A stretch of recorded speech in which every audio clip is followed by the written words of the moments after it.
Hello बच्चों, कैसे हैं आप लोग। आशा करता हूँ अच्छे होंगे। एक बार फिर से मैं आप सभी लोगों का स्वागत करता हूँ सक्षम सक्सेस एकेडमी में। मैं हेमंत सिंह। आज पर्टिकुलर एक नए टॉपिक की तरफ हम लोग बढ़ने का काम करेंगे, सोल्यूशन के नेक्स्ट लेक्चर में बढ़ने का काम करेंगे। और आज हमारा पर्टिकुलर टॉपिक होगा मोलैरिटी, जो कि मोस्ट इम्पॉर्टेंट टॉपिक होता है। आप इसको क्लास 11th में भी थोड़ा बहुत पढ़े होंगे। आज हम लोग क्लास 12th में भी इसको डिटेल में थोड़ा सा देखने का काम करेंगे। और पर्टिकुलर जब आप आगे की तरफ बढ़ेंगे तो इसके कंसंट्रेशन पर या फिर इसके फार्मूले और इसके अंदर जो कॉन्सेप्ट है वो आपको बार बार ज़रूरत पड़ेंगी अलग अलग सेशन में। नहीं, अक्सर आप लैब के अंदर जाते हैं और उस लैब के अंदर हमेशा पर्टिकुलर लिखा होता है 5 pm सोल्यूशन, 5 मोल पर लीटर सोल्यूशन, अर्थात वो कहीं ना कहीं मोलैरिटी को रिप्रेजेंट कर रहा होता है। जब कभी भी आप इसके कॉन्सेप्ट को पढ़ लेंगे तो बॉटल पर लिखा हुआ समझ जाएंगे कि मोलैरिटी की वैल्यू लिखा है कि मोलैलिटी लिखा है। नहीं, आज हम लोग समझेंगे मोलैरिटी को। देखिएगा, जैसा कि हम लोग देख रहे हैं मोलैरिटी को किस तरीके से डिफाइन किया जाता है, अभी हम लोग पढ़ेंगे डिफिनीशन, लेकिन फिलहाल में थोड़ा सा बात कर लेते हैं। याद रखिएगा, मोलैरिटी है और इसका छोटा भाई मोलैलिटी होता है। नहीं, जब कभी भी मोलैरिटी को रिप्रेजेंट करने की बात आएगी तो मोलैरिटी को रिप्रेजेंट करते हैं हम लोग कैपिटल एम से। मोलैरिटी को रिप्रेजेंट करते हैं कैपिटल एम से, और जबकि मोलैलिटी जब शब्द आएगा, मोलैलिटी MOLALITY मोलैलिटी, तो इसको रिप्रेजेंट करते हैं स्मॉल एम से। तो पहला तो फैक्टर हमारा ये हो जाता है कि हम लोग मोलैरिटी को कैपिटल एम से रिप्रेजेंट करते हैं। अर्थात लैब के अंदर या इधर उधर हमसे पूछ लिया जाए, कहीं पर लिखा हो 5 m और कैपिटल एम और कहीं पर लिखा हो 5 स्मॉल एम, तो दोनों में ज़मीन आसमान का अंतर हो जाएगा। क्वांटिटी बदल जाएगी, कंसंट्रेशन यूनिट बदल जाएगी। नहीं, 5 m का मतलब मोलैरिटी की वैल्यू लिखी पड़ी है और 5 स्मॉल m का मतलब मोलैलिटी की वैल्यू लिखी पड़ी है। आज हम लोग 5 m का मतलब समझेंगे, जो कि मोलैरिटी के अंतर्गत आता है। नेक्स्ट लेक्चर में मोलैलिटी को भी पढ़ने का काम करेंगे। तो आइए पर्टिकुलर देखते हैं हम लोग मोलैरिटी का फार्मूला क्या होता है और इसकी डिफिनीशन क्या होती है। देखिए, मोलैरिटी को कैसे हम लोग डिफाइन करने का काम करेंगे। मोलैरिटी जो कि कैपिटल एम से हम लोग डिनोट कर रहे हैं, is equal to number of mole of solute, number of mole of solute upon volume of solution, और ब्रैकेट में मैं लिख देता हूँ in litre. Volume of solution किस में प्रेजेंट होगा, लीटर में प्रेजेंट होगा। तो देखिएगा, मोलैरिटी को समझने का काम करते हैं। ये हमारा एक पर्टिकुलर फार्मूला इस तरीके से आ गया। क्या है molarity? Molarity capital M is equal to, इसका फार्मूला होता है number of mole of solute upon volume of solution in litre. हमने आपको बताया था, जब कंसंट्रेशन ऑफ सोल्यूशन हम लोग पढ़ रहे थे तो हम एक बात बताए थे कि किसी भी सोल्यूशन का जो कंसंट्रेशन जब निकाला जाता है तो ऊपर हम लोग अमाउंट ऑफ सोल्यूट लिखने का काम करते हैं और नीचे की तरफ हम लोग अमाउंट ऑफ सोल्यूशन लिखने का काम करते हैं। नहीं, इसी तरीके से हम लोगों ने पढ़ा था, ऊपर की तरफ अमाउंट ऑफ सोल्यूट और नीचे की तरफ अमाउंट ऑफ सोल्यूशन लिखने का हम लोग काम करते हैं। हमने आपसे कहा था कि अमाउंट जो है वो बदलता रहेगा। आज वही मोलैरिटी का केस है। मोलैरिटी के केस में या मोलैरिटी के टर्म में कंसंट्रेशन ऑफ सोल्यूशन निकालने के लिए जा रहे हैं। और इसमें देखिए, जो सोल्यूट का अमाउंट है वो मोल के टर्म में लिया जा रहा है। नंबर ऑफ मोल का मतलब 5 मोल है, 6 मोल है, 7 मोल है, 0.25 मोल है, ये नंबर ऑफ मोल। और नीचे की तरफ वॉल्यूम ऑफ सोल्यूशन, अर्थात आज हम लोग सोल्यूशन का जो अमाउंट कैलकुलेट कर रहे हैं वो वॉल्यूम के टर्म में कैलकुलेट कर रहे हैं। अर्थात सोल्यूशन का जो अमाउंट लेंगे वो वॉल्यूम में लेंगे और उसके अंदर आपने कितना मोल पर्टिकुलर क्या मिलाया, सुक्रोज मिलाया, कितना मोल चीनी मिलाया, कितना मोल KOH मिलाया, कितना मोल NaOH मिलाया, ऐसा हम लोग पढ़ने का काम करेंगे। नहीं, तो particular molarity capital M equal to number of mole of solute present in the per litre of the volume of solution. इस तरीके से यहाँ पर डिफाइन करेंगे। It is defined as the number of mole of solute dissolve in the per litre of the volume of solution. Per litre का मतलब 1 litre, या फिर आप बोल दीजिए 1000 ml। आप जब भी कैलकुलेट करेंगे, जैसे पिछले वाले वीडियो के अंदर हम लोग परसेंटेज लेके चल रहे थे, 100 ग्राम लेकर के चल रहे थे सोल्यूशन का वॉल्यूम। नहीं, और यहाँ पर सोल्यूशन का वॉल्यूम 1000 ml पर के हिसाब से आपका 1000 ml हमेशा कैलकुलेट करने पर आएगा। Of the, it is defined as the number of mole of solute dissolve in the per litre of the volume of solution. एक पॉइंट याद रखिएगा, एट अ पर्टिकुलर टेम्परेचर। क्या मतलब है इसका और क्या नहीं है हम लोग बाद में देखेंगे, बाद में इसको एलोबरेट करेंगे इस टॉपिक को, तब समझ में आएगा कि क्या मतलब है एट अ पर्टिकुलर टेम्परेचर। अभी के लिए याद रखते हैं ये। तो फिलहाल में सिर्फ आप फार्मूला याद रखिए, डिफिनीशन अपने आप लिख लेंगे, number of mole of solute present in the, या number of mole of solute dissolve in the per litre of the volume of solution. Next portion हम लोग देखने का काम करते हैं। देखिएगा यहाँ पर पर्टिकुलर हम लोग मोलैरिटी को कैपिटल एम से इंडिकेट करते हैं, यहाँ हमने इस तरह से लिख दिया। और यहाँ पर आप जानते हैं number of mole of solute, number of mole of solute अर्थात number of mole of solute को स्मॉल एन से इस तरह डिनोट करते हैं। और यहाँ पर volume of solution in litre, volume of solution को हम लोग वी से रिप्रेजेंट करते हैं और बगल में लिख देते हैं कि वॉल्यूम जो प्रेजेंट होगा वो किस में प्रेजेंट होगा, लीटर में प्रेजेंट होगा, volume of solution in litre होगा। तो यम इक्वल टू एन बटा का वी, ये हमारी पर्टिकुलर आ गई मोलैरिटी। और भी आप इसको तोड़ने का काम करें और भी इसमें देखने का काम करें तो आप जानते हैं पर्टिकुलर हमारा मोल जिसको हम लोग एन से रिप्रेजेंट करते हैं, नंबर ऑफ मोल जिसको हम लोग किससे रिप्रेजेंट करते हैं, एन से। ये पर्टिकुलर वेट ऑफ सब्सटेंस ऊपर की तरफ, इसके आप 11th क्लास में आपने मोल कॉन्सेप्ट पढ़ा होगा, उसमें मोल इस तरह लिखा जाता है कि mole equal to weight of substance upon molecular weight of substance. तो यहाँ पर वेट ऑफ सब्सटेंस लिख देते हैं और यहाँ पर हम लोग लिख देते हैं मॉलिक्यूलर वेट ऑफ सब्सटेंस। यहाँ पर लिख देते हैं मॉलिक्यूलर वेट ऑफ सब्सटेंस, ये सब्सटेंस का मॉलिक्यूलर वेट। तो यहाँ पर हमारा मोल को एलिब्रेट कर दिया, अर्थात स्मॉल एन इक्वल टू लिखा जा सकता है वेट ऑफ सब्सटेंस अर्थात W लिख दिया हम लोगों ने, मॉलिक्यूलर वेट ऑफ सब्सटेंस इसको स्मॉल एम से क्या कर देते हैं, इंडिकेट कर देते हैं। तो ऊपर की तरफ सब्सटेंस का वेट हो गया, यहाँ सब्सटेंस किसको लेंगे, सोल्यूट को लेंगे नहीं, तो यहाँ पर वेट ऑफ सब्सटेंस W और मॉलिक्यूलर वेट ऑफ सब्सटेंस को स्मॉल एम से इंडिकेट कर दिया। बताइए एन की जगह क्या लिखा जा सकता है, W बटा का एम लिखा जा सकता है। तो यहाँ पर बड़े आराम से हम लोग n की जगह क्या लिख सकते हैं, W बटा का m, और यहाँ पर वॉल्यूम ऑफ सोल्यूशन क्या लिख दिया हम लोगों ने, लीटर में लिख दिया, वॉल्यूम ऑफ सोल्यूशन लीटर में लिख दिया नहीं। तो यहाँ पर देखिएगा इसको और भी थोड़ा सा लिखा जाए तो ये W बटा का m, ये नीचे अगर आ जाएगा तो ये हमारा W हो जाएगा और ये m और ये इंटू का हो गया V, और इसको हम लोगों ने लिख दिया कि हमारा वॉल्यूम किस में होगा, लीटर में प्रेजेंट होगा, लीटर में प्रेजेंट होगा इस तरीके से। तो m इक्वल टू W बटा का m इंटू V और ये हमारा लीटर में। देखिएगा अब आपको न्यूमेरिकल मिलेगा और उस न्यूमेरिकल में आपको ढूंढना रहेगा कि अगर मोलैरिटी निकालने के लिए बोल रहा है तो क्या क्या दिया है और पर्टिकुलर हमको क्या निकालना है। वो तब समझ पाएंगे जब इस फार्मूले में हम एक्चुअली समझ पाएँ कि कौन किसके लिए रिप्रेजेंट किया जा रहा है। तो देखिए जो हम लोगों ने पर्टिकुलर W लिया था ये किसके लिए रिप्रेजेंट किया जाता है, वेट ऑफ पर्टिकुलर सोल्यूट के लिए रिप्रेजेंट किया जाता है। अर्थात बोलेगा हमसे कि particular 250 gram of NaOH solution, तो इस तरीके से NaOH सोल्यूशन का इस तरह 250 ग्राम ऑफ NaOH, तो उसमें 250 ग्राम NaOH अर्थात सोल्यूट का वेट दे दिया और मॉलिक्यूलर वेट आप हम निकाल लेंगे उस NaOH का सोल्यूट का। तो W जो है ये हमारा पर्टिकुलर क्या है, वेट ऑफ सोल्यूट है, ये वेट ऑफ सोल्यूट है। वेट ऑफ सोल्यूट किस में प्रेजेंट होगा, इन ग्राम में प्रेजेंट होगा, ये ध्यान रखने वाली बात है। वेट ऑफ सोल्यूट यहाँ जो भी वैल्यू लिखेंगे इन ग्राम में लिखेंगे। और यम जो होगा हमारा मॉलिक्यूलर वेट ऑफ सोल्यूट, ये हमारा है molecular weight of particular solute, molecular weight of solute जिसकी यूनिट पर्टिकुलर ग्राम पर मोल होगी, ग्राम पर मोल इस तरीके से लिखा जाता है, molecular weight of solute unit gram per mole. तो यहाँ पर इस तरीके से यम इक्वल टू W बटा का यम इंटू का V और इस तरीके से लीटर आ गया। तो फिर से एक बार मैं कंक्लूड करता हूँ टॉपिक को। मोलैरिटी को कैपिटल M से इंडिकेट किया जाता है। Molarity M equal to number of mole of solute upon volume of solution in litre होता है। इसमें जो आप चीनी मिलाएंगे, NaOH मिलाएंगे, डाइल्यूट H2SO4 या फिर H2SO4 जो पानी के अंदर मिलाएंगे, वो सभी को मोल के टर्म में लिखा जाएगा कि जो सोल्यूट ले रहे हैं उसका अमाउंट हम लोग मोल में लिखेंगे और वॉल्यूम ऑफ सोल्यूशन को लीटर में देखेंगे कि भाई पूरे सोल्यूशन का वॉल्यूम कितना है, 1 लीटर है, 2 लीटर है, 3 लीटर है। आंसर आपका पर लीटर के हिसाब से आएगा नहीं।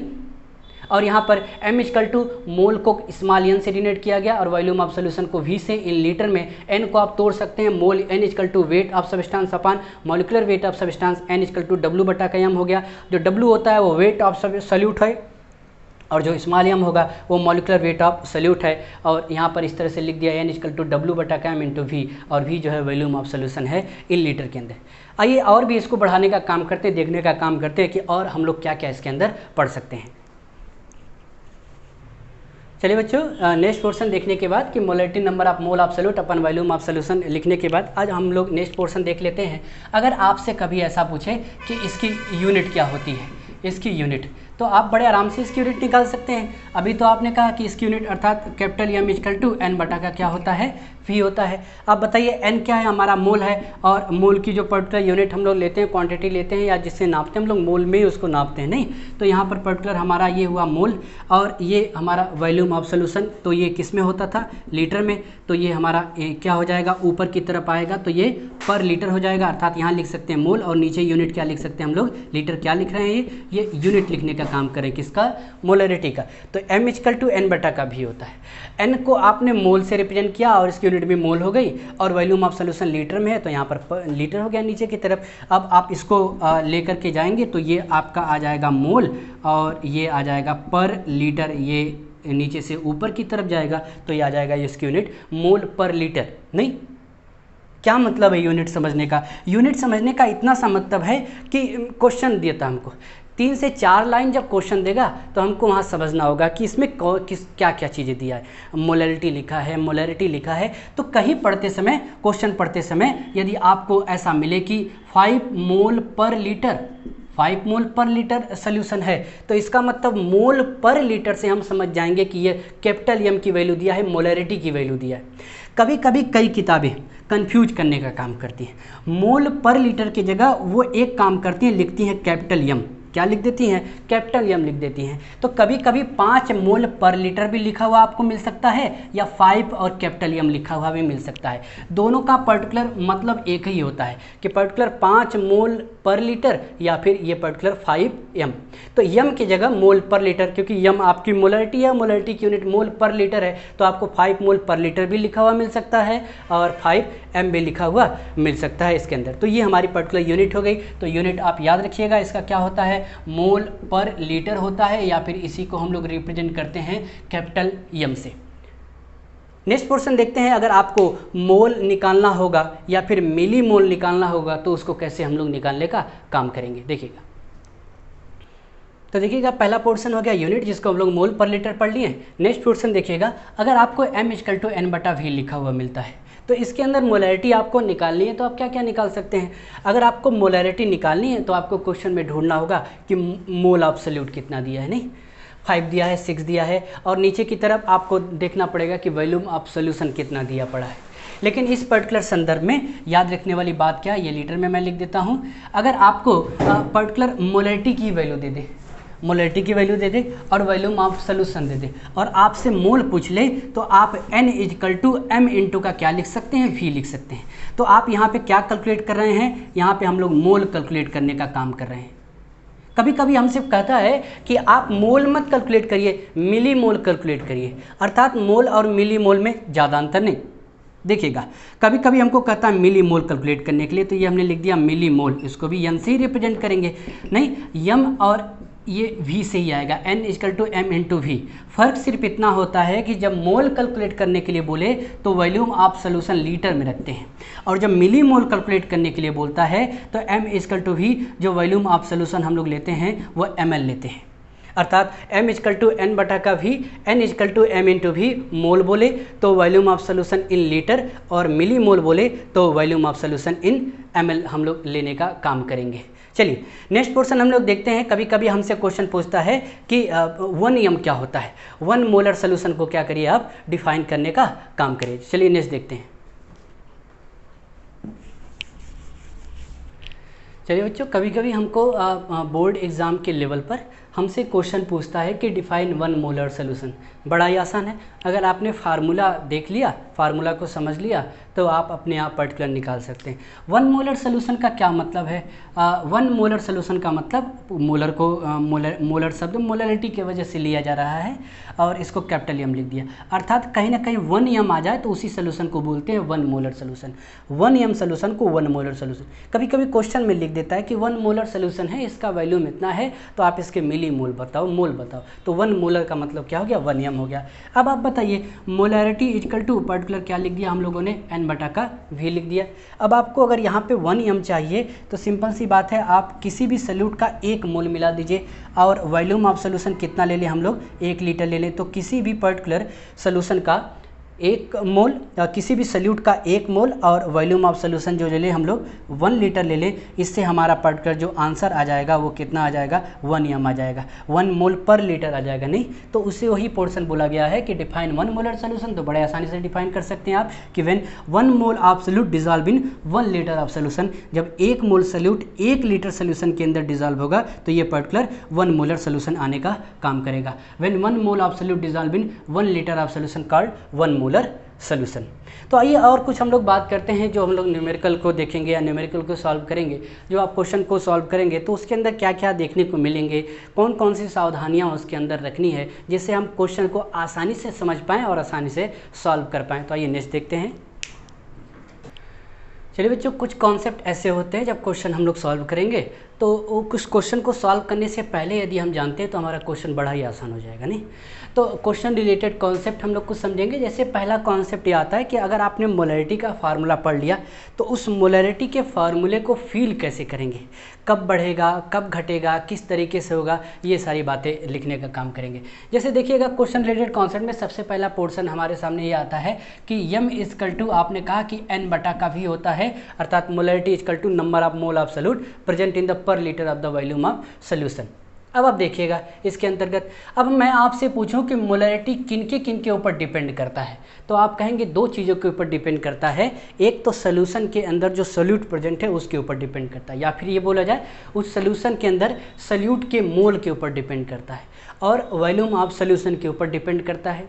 मतलब इन दोनों क्वांटिटी के ऊपर डिपेंड करता है, लेकिन किस क्वांटिटी के ऊपर डायरेक्टली डिपेंड करता है कि उसको बढ़ाने पर वह बढ़ेगा, और किस क्वांटिटी के ऊपर इनडायरेक्टली डिपेंड करता है, अर्थात वो आप पर्टिकुलर बढ़ाएंगे तो मोलैरिटी क्या करेगी, घटेगी। इस पर्टिकुलर इस चीज़ को देखने का काम करेंगे। अच्छा देखिएगा पर्टिकुलर मैं एक काम करता हूँ, यहाँ पर वॉल्यूम लिखा हुआ है, वॉल्यूम को कर देता हूँ कांस्टेंट। अगर आप वॉल्यूम को कांस्टेंट कर दीजिए, वॉल्यूम को कांस्टेंट का मतलब आपने 2-3 सोल्यूशन ले लीजिए। जैसे एक सोल्यूशन ये ले लिया, दूसरा सोल्यूशन ये ले लिया, तीसरा सोल्यूशन ये ले लिया, पहला सोल्यूशन, दूसरा सोल्यूशन, तीसरा सोल्यूशन।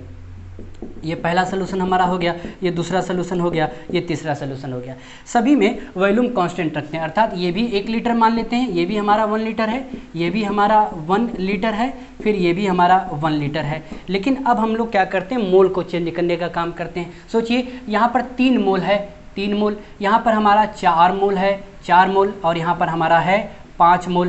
तो आप देख पाएंगे कि जब कभी भी हमारा वॉल्यूम कांस्टेंट है तो यहाँ पर देखेंगे 3/1 लिखेंगे, एक में लिखेंगे 4/1, इसके लिए क्या लिखेंगे 5/1। तो ओवरऑल यहाँ पर आप निकालेंगे, यहाँ पर निकालेंगे, यहाँ पर निकालेंगे तो ये 3 मोल पर लीटर आएगा, ये 4 मोल पर लीटर आएगा, ये 5 मोल पर लीटर आएगा। तो जाहिर सी बात है जिसमें 5 मोल पर लीटर आ रहा है, अर्थात 5 मोल of solute present in 1 litre of solution, ये 4 मोल of solute present in 1 litre of solution, ये 3 मोल of solute present in 1 litre of solution. तो इसकी वैल्यू क्या आ रही है, पर्टिकुलर ज़्यादा आ रही है।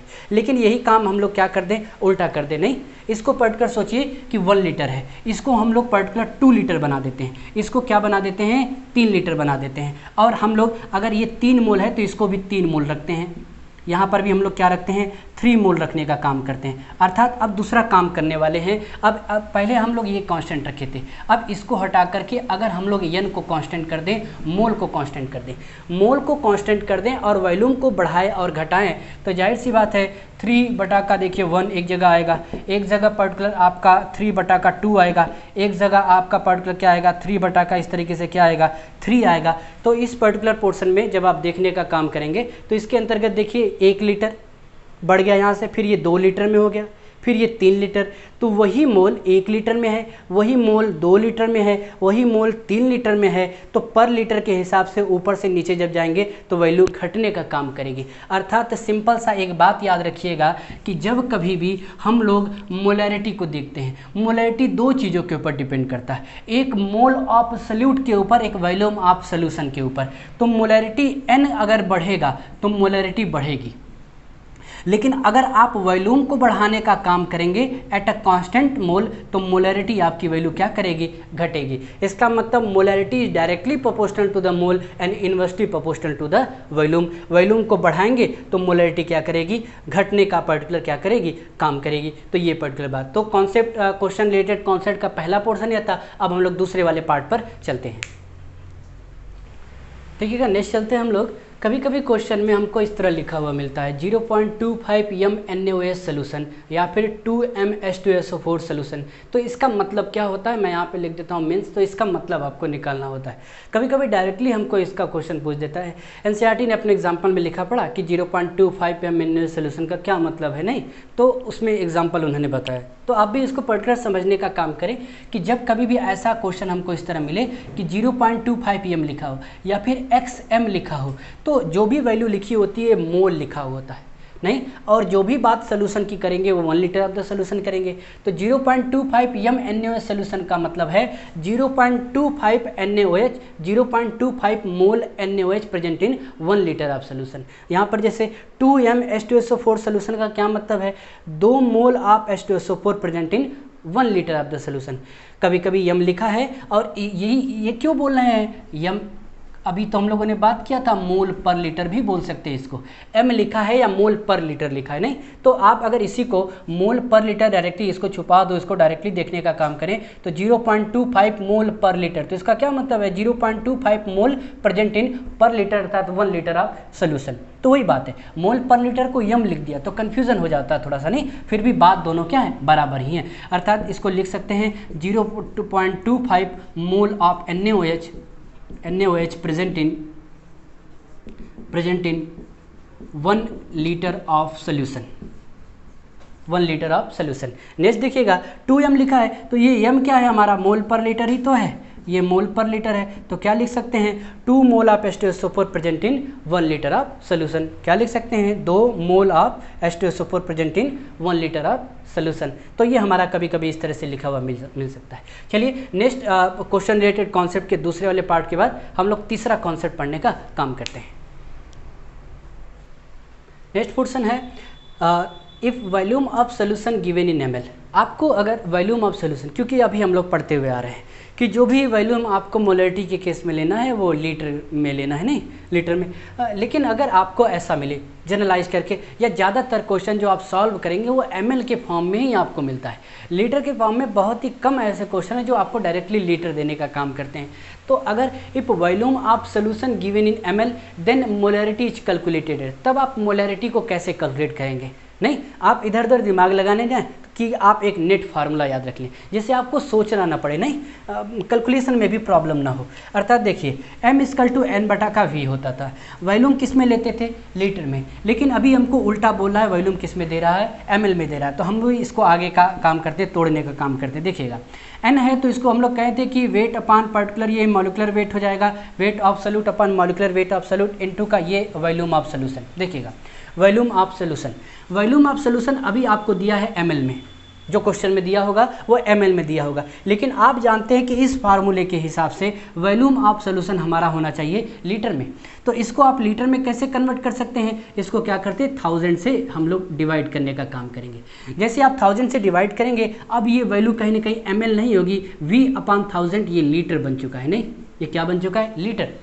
वॉल्यूम ऑफ सोल्यूशन लीटर में ही होना चाहिए, ml में दिया था तो हमने उस ml वाले पोर्शन को 1000 से क्या कर दिया, डिवाइड कर दिया, जिसकी वजह से वो किस में कन्वर्ट हो गया, लीटर में। नहीं अब आप इसी को क्या करें, जैसे आप इसको यहाँ पे कैलकुलेट करने का काम न करें। जैसे 500 ml दिया है तो 500 ml बटा का 1000 आप उसको कॉपी के किसी दूसरे कोने में जाकर कैलकुलेट करने का ना काम करें। एक नेट फार्मूला याद रखें ml के टर्म में कि जब भी ml आपको मिलेगा तो डायरेक्टली आप उस ml को पुट आउट कर दें, आपको अलग से कॉपी के किसी कोने में जाके कैलकुलेशन करने की जरूरत ना पड़े।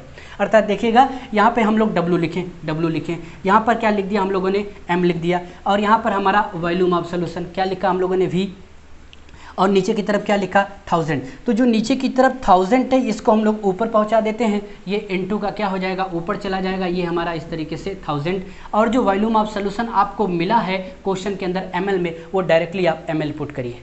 क्या हम लोग वॉल्यूम ऑफ सोल्यूशन पहले लीटर लेते थे अब ml में ले रहे हैं? बिल्कुल भी नहीं। ये अब भी पर्टिकुलर जो सोल्यूशन है आपका, इन दोनों को यदि आपस में आप मिलाएं, इन दोनों को आपस में मिलाएं तो जो वॉल्यूम ऑफ सोल्यूशन आपका लीटर ही आएगा, नहीं। लेकिन हम लोग क्वेश्चन की सुविधा के लिए आसानी से हमारा क्वेश्चन लग जाए, ज़्यादा कॉपी के कोने में जाके कटपिट न करना पड़े, नहीं कि वॉल्यूम ऑफ सोल्यूशन को नीचे ml में लिखिए, ऊपर 1000 अपना फार्मूले में रखे रहिए। तो मैं फिर से इस पर्टिकुलर पोर्शन को लिख देता हूँ। m इजकल टू यदि आपको मिलता है तो ml में वॉल्यूम मिलता है तो w इंटू ये लिखा पर्टिकुलर आपने 1000 अपान यहाँ पे molecular mass of solute into volume of solution, जो कि किस में पुट करेंगे ml में पुट करेंगे। ये फार्मूला आपको याद रखना है क्वेश्चन के लिए, ये फार्मूला हम लोग क्वेश्चन के लिए याद रखेंगे। आपको पीछे जो भी फार्मूले बताए गए वो डिफिनीशन के टर्म में थे। आपको ऐसा पूछा जा सकता है कि मोलरिटी क्या होती है, आप उसको लिखिए, उनको बताइए कि मोलरिटी क्या होती है। लेकिन जब कभी भी क्वेश्चन लगाने के लिए जाएं आप इस फार्मूले को याद करके जाएं, नहीं m इजकल टू डब्ल्यू बटा का m इंटू वॉल्यूम ml में, और यहाँ पे पर्टिकुलर हमारा क्या लिख दिया 1000 लिख दिया, नहीं। तो ये पर्टिकुलर पोर्शन हमारा इस तरीके से आ गया, नहीं।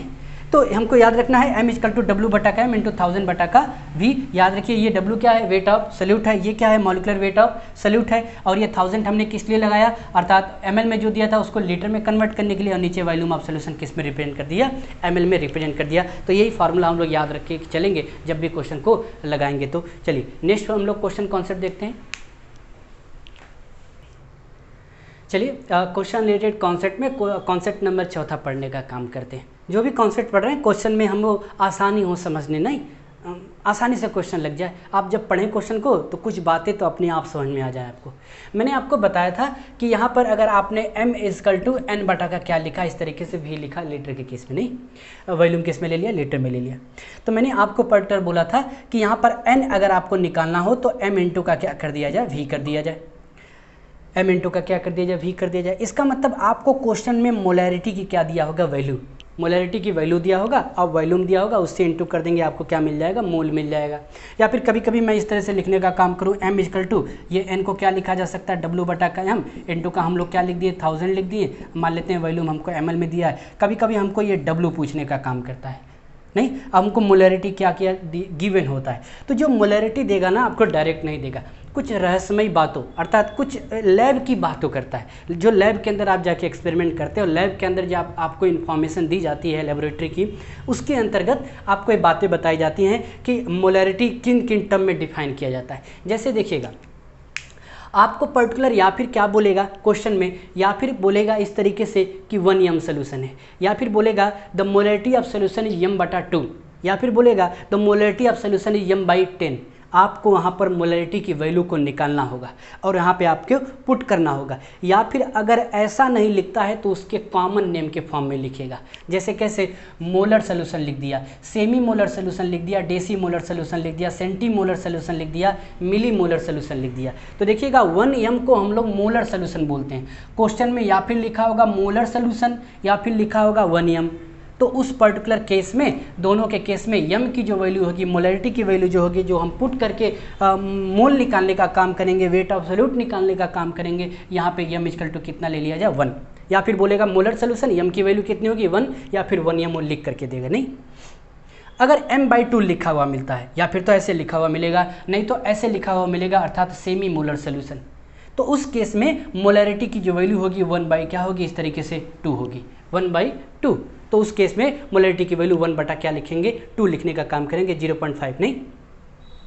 अगर आपको पर्टिकुलर ऐसा लिखा हुआ मिलता है कि the value of molarity m/10, या फिर तो ऐसा लिखा हुआ मिलेगा, या फिर ऐसा लिखा हुआ मिलेगा कि solution the molarity of the solution is, या फिर molarity of the solution is decimolar solution, या मोलैरिटी डेसी मोलर सोल्यूशन, ऐसा लिखा हुआ पर्टिकुलर आपको क्या मिले डेसी मोलर लिखा हुआ मिले या m/10 लिखा हुआ मिले। दोनों के केस में मोलैरिटी की वैल्यू जो पुट आउट करेंगे 1 बटा का क्या करेंगे 10 करेंगे, अर्थात 0.1 पुट आउट करने का काम करेंगे।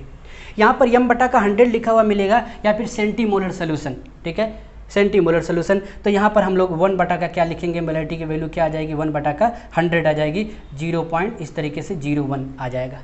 यम बटा का क्या लिखेंगे 1000, तो इसको हम लोग बोलते हैं मिलीमोलर सोल्यूशन, या फिर बोलेगा यम बटा 1000 या फिर मिलीमोलर सोल्यूशन। ये इसकी वैल्यू कितनी आ जाएगी, 1 बटा का कितना आ जाएगा हमारा 1000 आ जाएगा, ये इस तरीके से। तो ये हमारा रिप्रेजेंटेशन होता है, ये हमारा उसके कॉमन नेम होते हैं जो कि आपको क्वेश्चन में लिखा हुआ मिल सकता है। दोनों बातों से हमको उसकी वैल्यू निकालनी होती है, यहाँ पे पुट आउट करना होता है, मोल निकालना होता है या फिर वेट ऑफ सॉल्यूट निकालना होता है। चलिए नेक्स्ट क्वेश्चन की बात करते हैं, क्वेश्चन रिलेटेड कॉन्सेप्ट की। चलिएगा देखिए नेक्स्ट पोर्शन देखने का काम करते हैं, क्वेश्चन रिलेटेड कॉन्सेप्ट पढ़ रहे हैं हम लोग। और पांचवा पोर्शन देखते हैं कि molarity is temperature particular dependent quantity, अर्थात साफ साफ लिखा पड़ा कि मोलैरिटी टेम्परेचर के ऊपर डिपेंड करने का काम करती है, टेम्परेचर के ऊपर निर्भर होती है। अर्थात एक सिंपल सी बात है, इसका ये कहने का मतलब है कि अगर आप टेम्परेचर को बढ़ाते हैं या टेम्परेचर को घटाते हैं तो मोलैरिटी की वैल्यू इंक्रीज या डिक्रीज करने का काम करेगी। अब हमको ये समझना है कि क्यों जो है कि वो टेम्परेचर के ऊपर डिपेंड कर रही है। अगर डिपेंड भी कर रही है तो क्या बदलने की वजह से, अगर टेम्परेचर बढ़ाते हैं तो मोलैरिटी किस हिसाब से चेंज होगी, बढ़ेगी कि घटेगी। तो एक सिंपल सा आप कॉन्सेप्ट समझने का काम करिएगा, अर्थात m इजकल टू हम लोग लिखने का काम करते हैं यहाँ पर n बटा का v, molarity is equal to number of mole of solute upon volume of solution in litre. नहीं, मोलैरिटी टेम्परेचर डिपेंडेंट क्वांटिटी है। जब हम लोग ऐसा लिखे थे डिफिनीशन में तो लिखे थे number of mole of solute present in the या dissolve in the volume of solution in litre per litre of the volume of solution at a particular temperature, मतलब टेम्परेचर आपका क्या होना चाहिए, कांस्टेंट होना चाहिए। फिर दूसरी भी बात हम लोगों ने किया था, हमने कहा था मोलैरिटी बदलनी है आपको, बदल दीजिए। मोलैरिटी दो क्वांटिटी से बदल सकती है, या फिर number of mole of solute घटा बढ़ा दे तब भी मोलैरिटी बदल जाएगी, और वॉल्यूम ऑफ सॉल्यूशन घटा बढ़ा दे तब भी मोलैरिटी क्या हो जाएगी, बदल जाएगी। अलग बात है ना कि number of mole of solute अगर बढ़ाएंगे घटाएंगे तो हिसाब से मोलैरिटी भी घटेगी बढ़ेगी, वॉल्यूम ऑफ सॉल्यूशन को बढ़ाएंगे तो मोलैरिटी क्या करेगी, घटेगी। पिछली कॉन्सेप्ट में हम लोगों ने देखा था। अब हम लोग देखिएगा मोलैरिटी एक टेम्परेचर डिपेंडेंट क्वांटिटी है। अब आपसे ये कहा जा रहा है कि ना ही आप नंबर ऑफ मोल बढ़ाइए घटाइए, ना ही आप वॉल्यूम में इंक्रीज या डिक्रीज करिए, इन दोनों वैल्यू को कांस्टेंट रखते हुए मोलैरिटी को आप घटाइए या बढ़ाइए, तब आप टेम्परेचर का सहारा ले सकते हैं। नहीं, इसका मतलब यह है कि टेम्परेचर को आप इंक्रीज कर दीजिए या टेम्परेचर को डिक्रीज कर दीजिए बिना उसमें सॉल्यूट के अमाउंट को बढ़ाए या घटाए, जितना है उतना रहने दें। वॉल्यूम ऑफ सॉल्यूशन को बढ़ाए या घटाए उतना ही रहने दें। टेम्परेचर बदलने की वजह से मोलैरिटी बदल जाएगी। अब क्या समझें कि टेम्परेचर बढ़ने की वजह से मोलैरिटी बढ़ जाएगी या घट जाएगी। देखिएगा, जब कभी भी टेम्परेचर को बढ़ाने का काम करेंगे, आप बताइए किसी भी सोल्यूशन का फॉर्मेशन, उसके अंदर सॉल्यूट मिलाया, उसके अंदर क्या मिलाया, सोल्यूशन मिलाने का काम किया। अब आप बताइए सोल्यूशन के अंदर जो पर्टिकुलर मेजर पार्ट होता है वो सॉल्वेंट का होता है, और सॉल्वेंट जनरली हमारा किसके फॉर्म में होता है, लिक्विड के फॉर्म में। हम लोग यहाँ पे मोलैरिटी के टर्म में देखते हैं तो मोल पर litre, litre volume that is liquid के फॉर्म में लेके चलते हैं। अब आप देखिए लिक्विड हो चाहे वाटर का केस आप ले ले, अगर आप उसको टेम्परेचर देने का काम करेंगे तो वो वॉल्यूम क्या करता है, उसका एक्सपेंड करता है। जैसे देखिए ये वाटर है, ये वाटर है और ये वाटर है, वाटर और वाटर इस तरीके से जुड़े पड़े, आपने इसके अंदर सॉल्यूट भी मिलाया है तो सॉल्यूट के पार्टिकल मान लीजिए इस तरह से बीच में हैं, लेकिन आप नीचे से इसको गैस लेकर के गर्म करना स्टार्ट कर देंगे। जैसे आप पर्टिकुलर इसको गर्म करना स्टार्ट कर देंगे, बताइए ये जो बॉन्ड है वो एक्सपेंड करना स्टार्ट हो जाएगा, अर्थात इनका फोर्स ऑफ अट्रैक्शन घटने लगेगा। आप कोई एनर्जी दे रहे हैं ना, और हम जानते हैं जब भी बॉन्ड को एनर्जी दी जाती है, बॉन्ड डिसोसिएशन एनर्जी कहीं ना कहीं में कन्वर्ट हो जाती है ना, एक ऐसी एनर्जी जो बॉन्ड को तोड़ने में लगती हो। धीरे धीरे आप टेम्परेचर को बढ़ाएंगे तो ये जो फोर्स ऑफ इंटरेक्शन है वाटर का इस पर्टिकुलर सॉल्वेंट के साथ ये घटता चला जाएगा, वाटर का इस सॉल्वेंट के साथ, ये सोल्यूट के साथ ये घटता चला जाएगा। अर्थात देखिए यहाँ पर ये जो बॉन्ड का लेंथ था यहाँ छोटा था, यहाँ बॉन्ड का लेंथ बड़ा हो गया, और जहाँ पर बॉन्ड का लेंथ बड़ा वहाँ बॉन्ड स्ट्रेंथ भी क्या हो जाती है, कम हो जाती है। तो यहाँ पर देखिए वॉल्यूम क्या कर गया, हमारा बढ़ जाने का काम किया। तो यहाँ पर हमारा वॉल्यूम क्या है, छोटा था जब टेम्परेचर को हम नहीं लगाए थे, टेम्परेचर को नहीं बढ़ा रहे थे, लेकिन जैसे किया तो वाटर मॉलिक्यूल एक दूसरे से एक्सपेंड होना स्टार्ट करके, नहीं, फोर्स ऑफ अट्रैक्शन घटना स्टार्ट हो गया। तो क्या कह सकते हैं कि इससे वॉल्यूम बढ़ेगा कि नहीं बढ़ेगा, टेम्परेचर बढ़ाने से वॉल्यूम बढ़ता है। नहीं, कि टेम्परेचर को जब आप पर्टिकुलर बढ़ाएंगे तो वॉल्यूम क्या करेगा, बढ़ेगा। अब आप बताइए, हम लोग अभी पढ़े थे कि अगर वॉल्यूम बढ़ेगा तो मोलैरिटी क्या करेगी, घटने का काम करेगी। टेम्परेचर को बढ़ाएंगे वॉल्यूम बढ़ेगा और मोलैरिटी क्या करेगी, घटेगी। इसका मतलब on increasing the temperature the value of molarity will decreases because volume of the solution will increases. नहीं, इस तरीके से बोल सकते हैं, टेम्परेचर के बढ़ाने पर वॉल्यूम ऑफ सोल्यूशन बढ़ जाता है, जिसके वजह से हमारी मोलैरिटी घट जाती है, because both of the relation is inversely proportional. नहीं, वॉल्यूम बढ़ेगा, मोलैरिटी इस तरीके से क्या करेगी, घटने का काम करेगी। इसका मतलब ये है कि टेम्परेचर का कोई भी क्वांटिटी अगर डिपेंड करती है तो अगर उसके अंदर वॉल्यूम है, अगर आपने टेम्परेचर लगाया तो वो बढ़ेगा या घटेगा। तो हम एक ट्रिक बना करके चलेंगे। ट्रिक ये है कि कोई भी पर्टिकुलर वॉल्यूम रिलेटेड क्वांटिटी आपको मिलती है, किसी भी पर्टिकुलर कंसंट्रेशन यूनिट को आपने देखा और उसके फॉर्मूले में ऊपर नीचे कहीं पर भी volume of solute, volume of solution, volume of solvent ऐसा आपको देखा हुआ मिले, अर्थात any volume related quantity is temperature dependent. और उसमें से ज़्यादातर मेजरली हमसे पूछा जाता है मोलैरिटी, अभी हम लोग पढ़ रहे हैं। नॉर्मेलिटी आपको क्लास 11 में पर्टिकुलर पढ़ाया जाता है, ये भी वॉल्यूम रिलेटेड क्वांटिटी होती है। Volume percentage, volume of solute upon volume of solution, अर्थात ये भी वॉल्यूम रिलेटेड क्वांटिटी हुआ, तो ये सभी टेम्परेचर डिपेंडेंट है। नहीं, टेम्परेचर इंडिपेंडेंट क्वांटिटी हमारी मोलैरिटी होती है।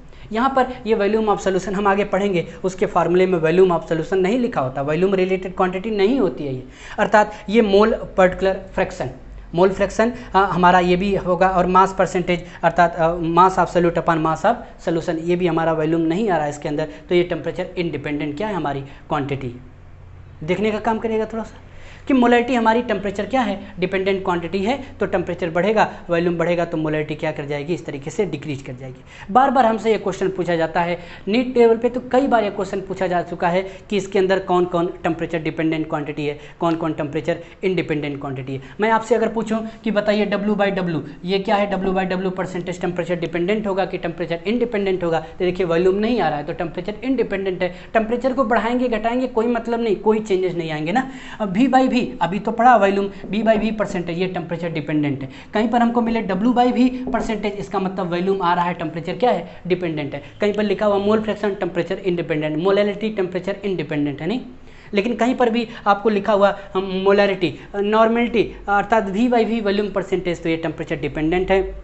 अर्थात मैं फिर से एक बार कंक्लूड कर देता हूँ कि कोई भी क्वांटिटी जो कि वॉल्यूम से रिलेटेड होती है वो टेम्परेचर पर्टिकुलर डिपेंडेंट होती है। अगर उसके फार्मूले में वॉल्यूम कहीं पर भी नहीं आ रहा है तो टेम्परेचर इंडिपेंडेंट हो जाएगी। मोलैरिटी भी टेम्परेचर के साथ घटती है कि बढ़ती है, तो घटने का इस तरीके से क्या करती है, काम करती है। टेम्परेचर बढ़ाएंगे वॉल्यूम बढ़ेगा, मोलैरिटी क्या करेगी, घटेगी। चलिए, तो क्वेश्चन रिलेटेड कॉन्सेप्ट में नेक्स्ट पोर्शन हम लोग क्वेश्चन करने का काम करेंगे। अभी एक कॉन्सेप्ट हमारा डेंसिटी और एक्स परसेंटेज अगर आपको दिया हो और डेंसिटी डी ग्राम पर ml दिया हो तो मोलैरिटी को कैसे निकालेंगे वो बचेगा। नेक्स्ट वो जब क्वेश्चन को सॉल्व करेंगे तभी मैं आपको उसको क्या कर पाऊंगा, समझा पाऊंगा। तो चलिए अभी के लिए इतना ही। आप इन सारे कॉन्सेप्ट को अच्छे से पढ़ लें जिससे नेक्स्ट आने वाले वीडियो को आप अच्छी तरीके से और भी समझ जाएँ। नहीं जाते जाते अगर आपने चैनल को सब्सक्राइब नहीं किया है तो सब्सक्राइब कर लें, कमेंट करें, ठीक है, इसको ज़्यादा से ज़्यादा शेयर करें जिससे हम भी आपके लिए और भी अच्छा कंटेंट लेकर के आएँ। चलिए, थैंक यू।